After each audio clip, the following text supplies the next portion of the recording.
Hey, it's Andy, and today we're going to talk about sushi. Yeah, seriously.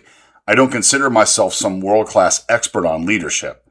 I'm simply a curious student of life, sharing what I've learned so far. And after 35 years of leading people, coaching teams, building businesses, making mistakes along the way, and constantly trying to improve, I've realized something. And that is that mastery leaves clues. And sometimes the greatest lessons about leadership, discipline, standards, and purpose come from places you'd never expect, like a tiny 10-seat sushi restaurant in Tokyo. One thing I know for sure is that our lives improve dramatically when we approach them with greater discipline, intentionality, and care. So before we jump in, I want to ask you this one question. What area of your life would dramatically improve if you approached it with greater discipline and intentionality every single day? All right, let's talk about it. But more importantly, let's talk about actionable insights right now. Welcome to another episode of the Leading Life Podcast, where we talk practical wisdom for leadership and life. I'm your host, Andy Zook, and I've learned that leadership is about how we show up for people, how we navigate change, and how we continue growing.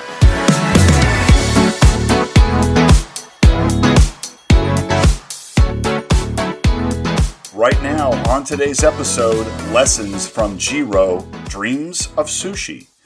So I've been going through this kick lately where I pick one really good documentary to watch a week, and then after a couple days, I watch it again and take notes about everything I could get from it, like everything I could learn.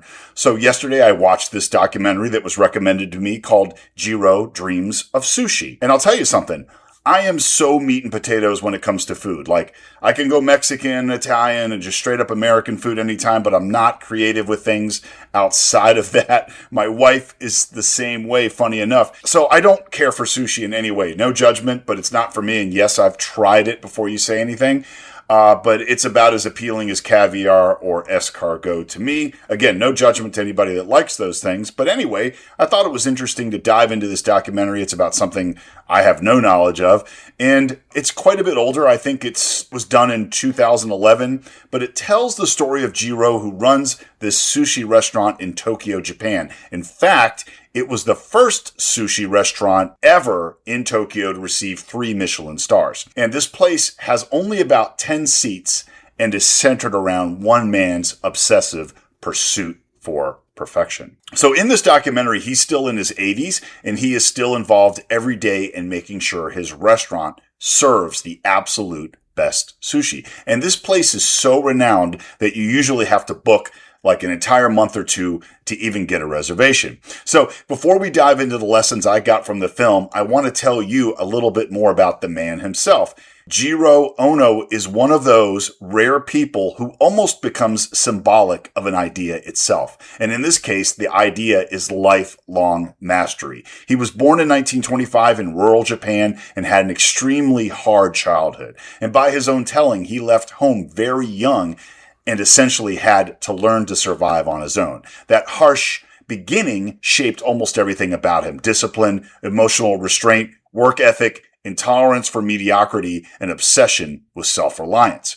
Work became identity and survival, both. What most people see is a sushi chef, a perfectionist, and an older man making beautiful food. But underneath all that, Jiro was really a craftsman. He was a systems builder, a disciplinarian, a teacher, and an artist hiding inside repetition. He believed mastery came from endless refinement, repetition, humility toward the craft, and falling in love with improvement itself. He once said something very close to, "You must dedicate your life to mastering your skill." And this wasn't motivational stuff to him. This was literally how he lived. All right, so let's talk exactly about what we can learn from him. These are lessons from Jiro, Dreams of Sushi. The first lesson is dedicate yourself completely to your craft. True mastery requires total immersion. Jiro's life showed that excellence doesn't come from dabbling. It comes from obsession, repetition, and devotion over decades. Greatness is usually quiet, repetitive, and disciplined. He was so obsessed with his craft that he literally dreamed at night of himself making sushi. And he would wake up and start to write down the recipes that he'd had in his dreams.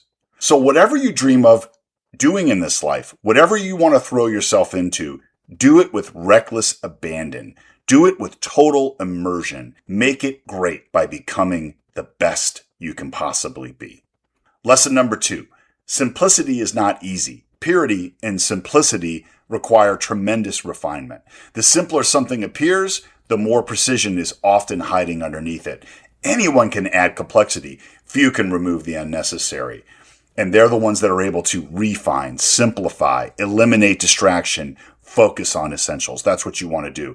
And that applies to our leadership. That applies to our relationships and communication, even our fitness and our creativity. And hear me, I talk about this a lot on the show, but a lot of leaders start using these big words and complex ideas, acronyms, and philosophies they got out of some book they read. And frankly, they don't make their actual leadership in coaching better. It just confuses everyone they're trying to impact. Number 3, consistency is the real superpower. Yeah, not motivation, not talent, not hype. Daily disciplined effort over years creates greatness. Having that strict daily work effort, being consistent and always working to get better. That's really the heartbeat of this film. Jiro didn't become legendary through occasional brilliance. He became legendary through relentless standards repeated thousands of times. Lesson number 4, be extremely critical of your own output. Yeah, that's one of the strongest themes in the documentary. Jiro was never fully satisfied, not from insecurity, but from his pursuit. Elite performers inspect details. They revise constantly, and they never assume they've arrived. That mindset separates professionals from masters. You know, it's interesting because Jiro and his sons are always sampling the sushi that they're cutting and creating. And if it's not up to the absolute best quality standard that they have set, they will not serve it. It's interesting because when you see him working with his apprentice chefs, he's watching every one of their movements to make sure it is exact in producing the best sushi. Lesson number 5, self-discipline creates freedom. You know, self-discipline in this documentary is through the roof. The film quietly shows that discipline removes chaos from life. It creates a rhythm, an identity, and purpose. Jiro's life is almost ritualistic. He does the same routines. He takes the same train every morning at the same time. He stands on the same place on the platform waiting for the train. He has intentionality in everything he does, and there's something deeply powerful about that. You know, I think my life, just to put this in perspective for you, really started to take on a new powerful meaning when I had a daily flow that there were things that I needed to do that were absolutely non-negotiable. And so getting up at 6, journaling, going to the gym, taking a cold shower, leaving a note for my wife, having a couple minutes to have coffee with her to help her start her day. That was the system of things I had to do in that order before I even left for work by 8:30, because I will have almost zero control of anything from 9 to 6 once I get to work, because work's just not controllable in that way. But at home, I have that schedule of things that I need to do. And that, oh my God, that gave my life a rhythm. So I want you, like Jiro, to build a rhythm to your life that will ultimately create stronger identity and purpose for you. Number 6, small details matter more than people realize. You know, in this movie, he's checking every detail like I was telling you. He's paying attention to everything. This is one of the deepest lessons of the film. When we are striving for an elite level, we watch tiny improvement compound. We see details become repetition and precision becomes identity. Most people want dramatic breakthroughs, but masters obsess over timing, texture, sequence, presentation, atmosphere, and experience. And that's true in our leadership. That's our tone in how we talk to our teams. That's follow-up on the things we said we would. That's eye contact when we're listening. That's consistency and emotional control. Lesson 7, everyone in the process should pursue mastery. Everyone throughout this process in this chain of events to create this sushi is a master of their craft. The documentary constantly highlights that excellence is collaborative. Even suppliers spend decades perfecting the rice, the tuna, the shrimp, just how the knives are sharpened. Great systems are built when everyone cares deeply about quality. So there's a scene in the movie where they go to the fish market to buy their fish that they're going to use for the restaurant. And there's this whole scene where they talk to this guy who sells them their tuna. And he is regarded as the best guy to buy tuna from because he's so discerning about it being the very best top quality tuna. You have a chain of quality happening from where they get the freshest, highest quality tuna, and then they take it to the highest quality restaurant and it's created by the best sushi chef in the world. Wouldn't it be amazing if we had that in each one of our teams? The best of the best of the best? Something to think about. That's the way to go. Lesson number 8, your standards must exceed the customer's expectations.